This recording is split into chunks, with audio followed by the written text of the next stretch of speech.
Big Boss Malayalam season 7 live അപ്ഡേറ്റ്സിലേക്ക് സ്വാഗതം. കുറച്ച് നാളുകളായിട്ട് ആദില നൂറയെ കൺട്രോൾ ചെയ്യുന്നത് പോലെ തന്നെ അനുവിനെയും കൺട്രോൾ ചെയ്യുന്നുണ്ടോ എന്നൊരു തോന്നൽ കാണാതില്ല ഈ ലൈവെല്ലാം കാണുമ്പോൾ.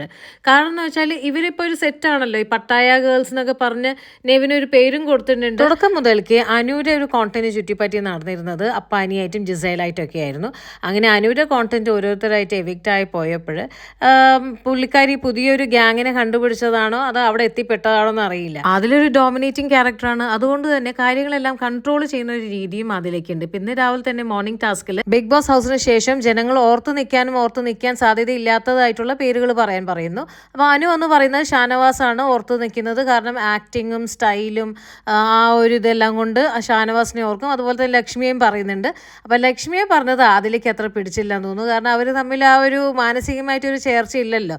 അതിനുശേഷം ഈ ടാസ്ക് എല്ലാം കഴിഞ്ഞ് ഷാനവാസ്, ആദില, അനു സംസാരിക്കുന്നുണ്ട്. അനുവിനോട് ആദില പറയുന്നു, നീ ഈയിടെയായിട്ട് ഡിപ്ലോമാറ്റിക് ആയിട്ടാണ് കാര്യങ്ങളെല്ലാം സംസാരിക്കുന്നത്, ഈയിടെയായിട്ട് നീ ചിലവരെ സുഖിപ്പിച്ച് സംസാരിക്കുന്ന പോലും എനിക്ക് തോന്നിയിട്ടുണ്ടെന്ന് പറയുന്നു.